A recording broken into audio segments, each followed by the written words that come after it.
Secrets Unwrapped is brought to you in part by White Rocks Design Studio at Turcotte Design, who has been serving Southern Vermont for over 20 years. Fish Donkey, the future of tournament fishing. Targets Unlimited, Mercer Sports.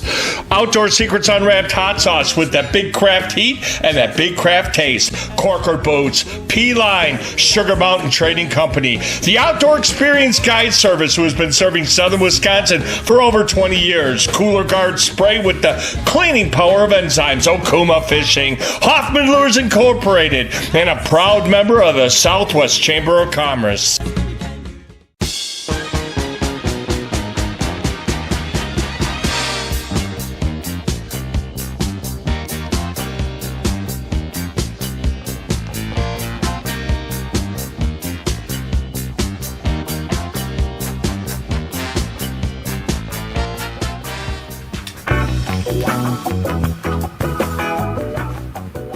Outdoor Secrets Unwrapped. I'm your host, Chris Bates, and boy, I always wanted to do this, and I'm finally getting a chance to do this, and that is to talk to somebody from Trout Unlimited, and I have Seth Berger here today. Thank you so much for spending some time with me. You know, I always wanted to find out more about Trout Unlimited because I always associated it with Pheasants Forever, Quail Unlimited, all those type of things. So basically, first, tell us a little bit about who you are and how you got into Trout Unlimited. Sure. So I live here in Manchester, Vermont. I grew up in Burlington, and that's where I first got involved with Trout Unlimited. I was a fly fisherman and wanted to meet some other people, and so that's what got me in, was it as a community piece.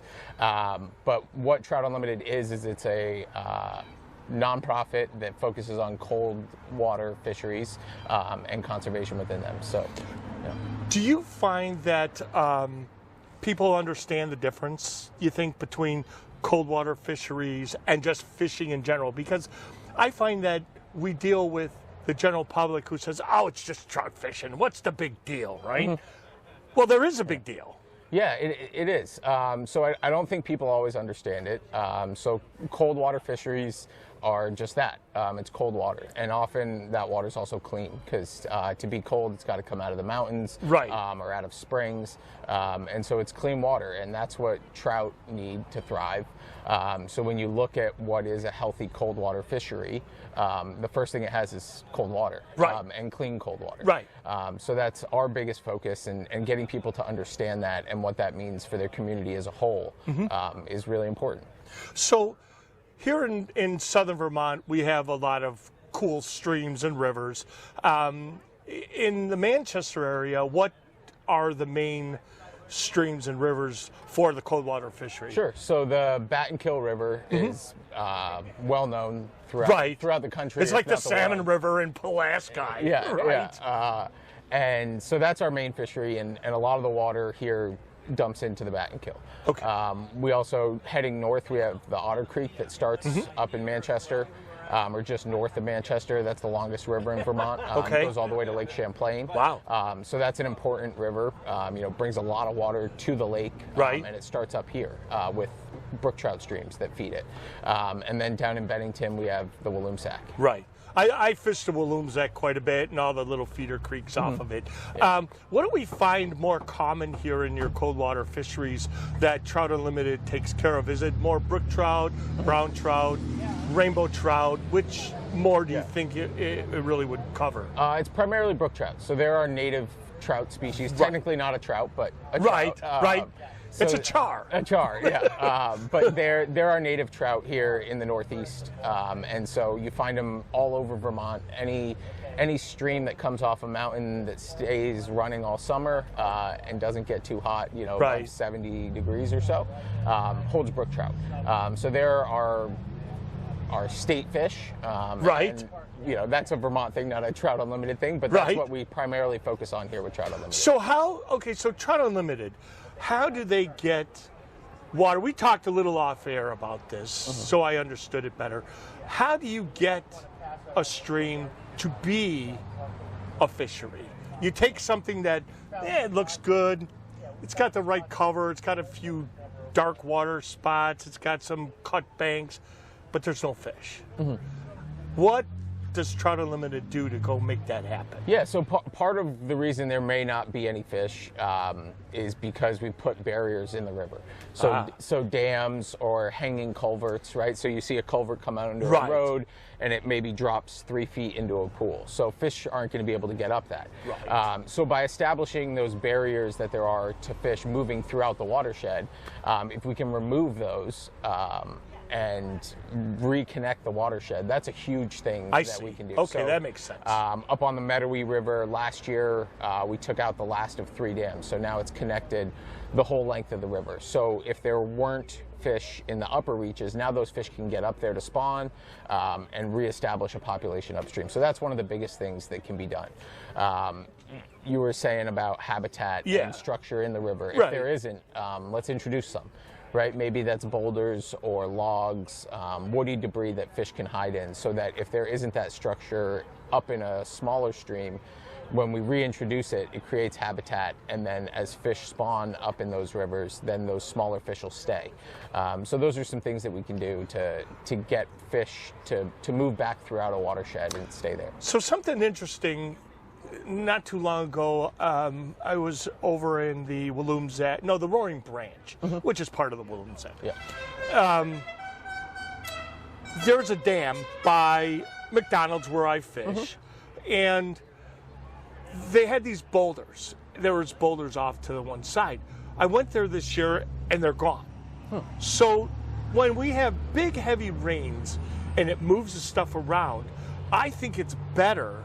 In my opinion, I think it's better for the fishery than just keeping it there all the time, because it makes new places to hide. I don't know. Is that something that you guys think about when you're setting up habitat? Going, boy, if we get some big rains and it moves these trees down and it cuts the bank out more, do you guys plan for that? We do. So when we put structure in the river, we do want it to stay. We're identifying a place that has potential to hold fish. It just needs some more structure. So let's put some there. And the idea is if we're going to spend all this money and do all this work, we want it to survive, the habitat. On the flip side, when you have a tree that naturally falls in the river, it's creating habitat. But the best thing you can do is just leave it alone. Got it. Let the river do what it's going to do. Right. That habitat's going to move, that log, that tree, that boulder, at some point it's probably going to move. And when it moves and it gets deposited somewhere else in the river, it's now creating habitat elsewhere. Correct. So Correct. if we're going to spend a lot of money to do a project and put some habitat in the river, we do want it to stay because it's expensive. Right. And hopefully that's a long-standing area where fish can live. Right. If you go down the Battenkill or other places where work's been done, but the Battenkill is a really easy place to see some of the work that's been done over the last 20 or 30 years. Right. You'll see stuff that doesn't quite look natural. Maybe the tree's facing a funky way in the river that nature wouldn't have put it. And that's intentional. That's work that's creating habitat, and we go back and we find fish there year after year. And the state does shocking surveys to see definitively and with data that there is habitat. And one last thing before we go to break. What is the optimal depth, you think, for a good fishery that will hold fish? Is it 3 feet? Is it 4 feet? Is it a mixture of cut bank, a deep hole? What would it be? Yeah, it's diversity of that. So you need those deeper pools for fish to hide when there's high water events. If there's just shallow riffles, that's not great. They're downriver. So, yeah. So you need those deep Right. pools for fish to go in. You need shallower riffles for them to come up and feed in. Okay. You need some tailouts of pools for them to spawn. So it's really having that diversity of structure. So you don't want everything to be homogeneous and look the same. Okay. How do people find you? They find us through Trout Unlimited and our website, TU Southwestern Vermont. If you Google that, we'll come right up. Okay. On Instagram, it's TU Southwestern Vermont. Okay. And you can find us on Facebook as well. And we're chapter 49. All right. Thank you so much thank for you, all your Chris. time. All right, folks, we'll be back with more right after this.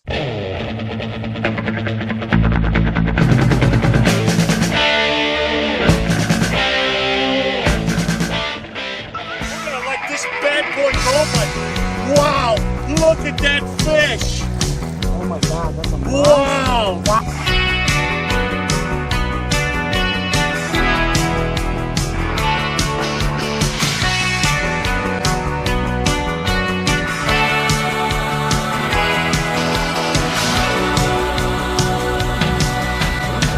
Stay tuned for your outdoor tip of the week. Welcome back to Outdoor Secrets Unwrapped. I'm Dale Helgeson, and here is your outdoor tip of the week. Today we're going to talk about Lowrance Ghost trolling motors. I just upgraded all my software, so I want to take and do a reset of the trolling motor and calibrate it. So to do the keel offset, what we're going to do is we're going to put this down on land, and you're going to line up the head of the trolling motor with the keel of your boat. Once you get that set, then we're going to go into the boat and we're going to calibrate the pedal itself.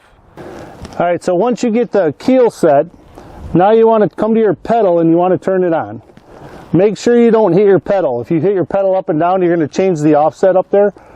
To go into configuration mode, put your finger underneath the pedal so you don't move it and hold 2 and 3 down. So once it starts beeping, you'll hear it beep. It's real light, but then it starts flashing. So now to set this, and what this is for your like your spot lock, then you just hold down the anchor button.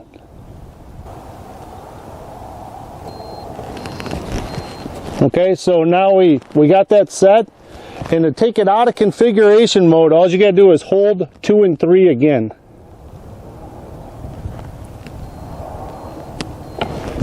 Okay, and now it's all set and your offset is now calibrated in your trolling motor.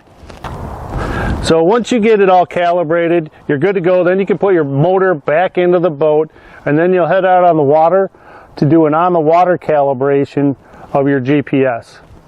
And that is your outdoor tip of the week. You love fishing, but hate the fishy smell that comes with it? Then you need Sugar Mountain Trading Company's Fisherman's Soap. This all-natural soap is made with charcoal, rose clay, and coffee to remove even the toughest fishy smells. It also leaves your hands feeling soft and smooth. So next time you're out on the water, don't forget to bring your fisherman's soap. It's the perfect way to keep your hands clean and smelling fresh.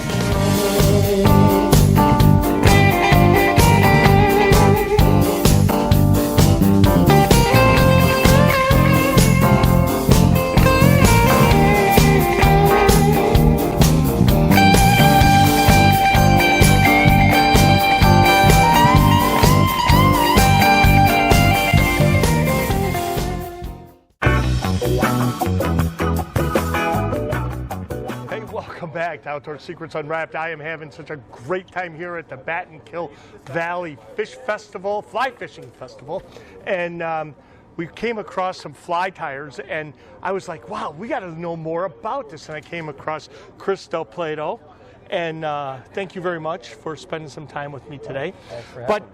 We're going to learn all about fly tying. So tell us a little bit about who you are and how in the world does somebody get involved in tying flies? Okay, I was a fisherman, as a kid, and at some point I got introduced to fly fishing, not really knowing what I was doing, but I bought a cheap fly rod and a cheap reel and line, and I knew I needed flies, so I didn't know where to get flies, but I knew LL Bean. Right, LL Bean. Right, so I opened up the LL Bean fly fishing catalog.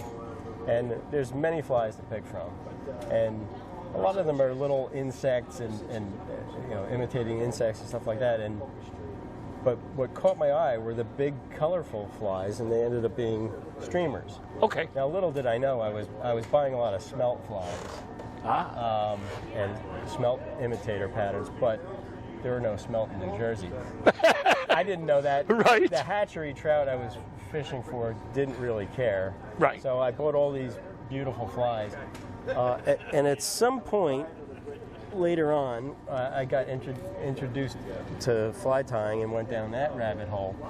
And I got a hold of this book, which is considered the Streamer Fly Bible. Okay. And I think what really made the connection for me was I'm starting to read about the flies that I'm fishing. And the histories behind them. And just that connection between the fly patterns and the creators and the history, it struck a chord with me. And so that's my narrow focus.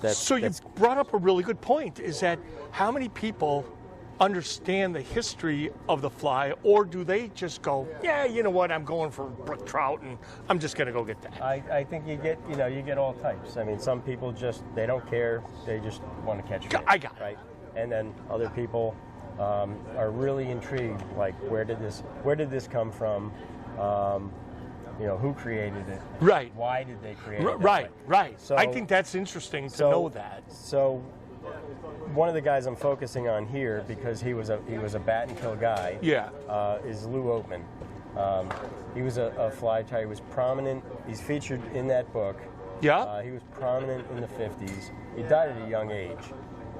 But everybody in fly fishing, that once you learn fly fishing, you pick up on the mantra, match the hatch. Match the hatch, right. So he took that and applied it to bait fish, and it's like a match the minnow type of thing. So most of his fly patterns are created to resemble any one of the forage fish or the bait fish that are. What a great idea! And I will say this right now on camera, folks. I never even heard of match the bait fish. Yeah. So how many people do that? There have been a few in history. There are a lot of, it's a small section of I guess what you would call streamer flies. Right. There are a lot of fanciful flies they're very colorful. Some of them ostentatious, garish, if you want to call it. Right. But sometimes that can trigger a strike. Wow. Fish get angry, or they get annoyed, or they're curious, and they'll bite for those reasons. Right. Other times, they're looking for the meal that they know inhabits the river. So you have to present as that, just like you do match the hatch. Right. Wow, this is cool. I'm recreating Lou's patterns as he tied them in his style, and he had a unique style, different than a lot of other people's styles. That's. So talk real quickly about styles. What do you mean by styles? Okay, so perfect example right here. You can see a bunch of different styles. These are in the Carrie Stevens style, which is out of Rangeley, Maine. We'll show the camera. These are big trolling flies. Yeah. For the big brook trout and salmon in the Maine waters. Okay. These here, you can see the more slender, smaller profiles. Yes, I see that. And those resemble more of the common bait fish that you would find here in the Battenkill and the tributaries here. Now Lou had a unique style. His wings were, you can see these are much broader, wider. He's using very slender hackles, and he's also got, you can see it really exemplified on this. Yeah. And I kind of did that to the extreme, but it's a very tapered cigar-like body, and that was just his style. That's the way he approached it, to try to taper it just like a bait fish's body would be tapered. Right. So we have the dace minnow here in the Walloomsac. Yep. And is one of these, would represent? I don't have it here, but he does have a pattern called the male dace. Okay. Yeah, and we have the red and black and the green and black. We have both. So he would have the male dace is a more green. Pattern. Absolutely. So that would be the appropriate imitation for that. So for this stuff, for your equipment, right? What kind of thread. I see obviously it's done with thread. Is it special thread, or is it just something you can just run to a craft store and get some thread? Yeah, I mean, I have specific ones. I like to use probably thinner than most people tying streamers, but this is a Gordon Griffiths, which I don't even know. I'm a hoarder, so I have a hoarder. I have a lot of it. I'm a hoarder. Hand, but nice. I don't think this stuff is available anymore. Okay. But there's similar brands out there. It's a pretty fine thread, but it's really, for its size, it's quite strong. Okay. I like to use it because it doesn't build up a lot of bulk too quickly, and so when I get to the head, I don't like big clumps. See, this is all good Outdoor Secrets Unwrapped tips. Right. You don't want it to be too bulky. And when you talk about like the hook size. Yeah, the hook again, size. If you look in the baits book that I mentioned before, he's got all of his patterns, and they're all like the hook sizes are relative to the size of the specific bait fish he's imitating. So got it. Some are larger, some are. He did a smelt pattern for his customers in the northern region. Yeah. In the main area. And that's on a very big hook. Yeah. Because smelt are bigger. Stuff like the dace, like this is what I'm tying. Here's the ghost chiner. Yeah. That's a smaller. The minnow of the same name. That's a smaller fish. So he's sizing it accordingly. So how do you go about then starting the fly? Obviously it's the hook. Then what? So you're attaching the thread. Yeah. And then you work from the back forward. So the first thing that's going to go on is the tail. Okay. And this is chicken feather, but it happens to be schlappen. It's called schlappen because it's all web. Parts of the feather that you use, or do you use all of it? Yeah. Well, this comes off the saddle, and it comes off the tip of the saddle, and it's very webby. I see. It doesn't have to be webby. You can use the other parts of the saddle, but that's just what I prefer to use. Yeah. And then as you work forward, now I would add the tinsel. Okay. So I'm gonna add tinsel, and my spool came undone here. That's all right. And I notice everything is small. It's miniature. Everything you work with is miniature. Yeah, because it's relative. It's relative. If you look at these, I'd be working with bigger stuff. If you look at these trolling flies, then everything gets scaled up. But so you're going to size everything accordingly. So when you're tying on tinsel as a rib, and this is put in place for later on. You'll see it on this example where we've got this ribbing here. Yeah, I see that. So that gets after the body is done with the flaws. Then you can wrap that forward. But it's got to be put in place. And stuck, towards the back of the fly. And usually these tinsels have two sides, gold and silver. So you want the side that you're going to end up wrapping actually goes against the hook. I see. So we want silver. So the silver is going to initially face the hook, and then when I start wrapping, it's going to fold over, and you'll see it. So that's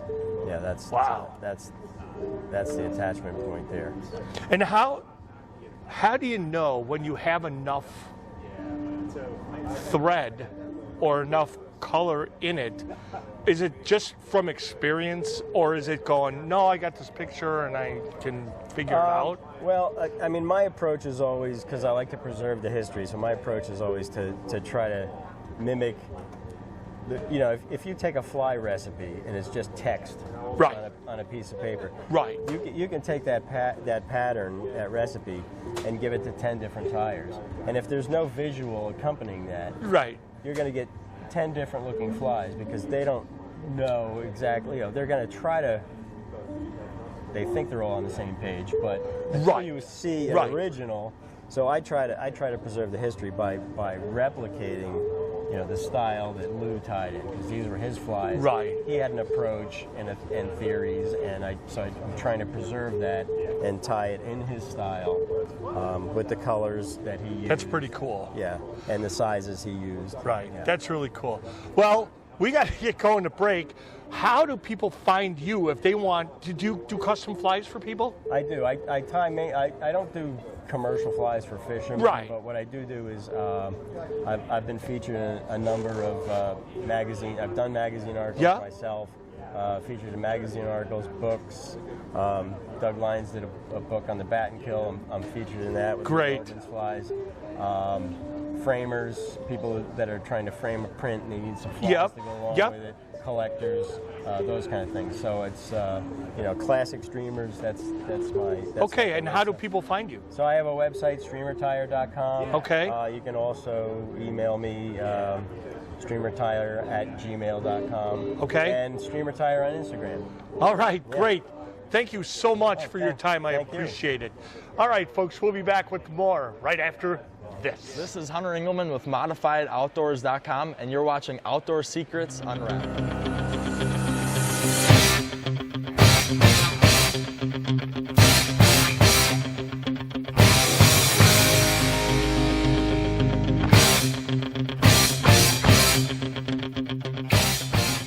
Outdoor Secrets Unwrapped is brought to you in part by White Rocks Design Studio at Turcotte Design, who's been serving Southern Vermont for over 20 years. Fish Donkey, the future of tournament fishing. Targets Unlimited, Mercer Sports. Outdoor Secrets Unwrapped hot sauce with that big craft heat and that big craft taste. Corker Boots, P-Line, Sugar Mountain Trading Company. The Outdoor Experience Guide Service, who has been serving Southern Wisconsin for over 20 years. Cooler Guard Spray with the cleaning power of enzymes. Okuma Fishing, Hoffman Lures Incorporated, and a proud member of the Southwest Chamber of Commerce. Meet you again. May God bless you. Adios. Wise men say only fools rush in. But I can't falling in love.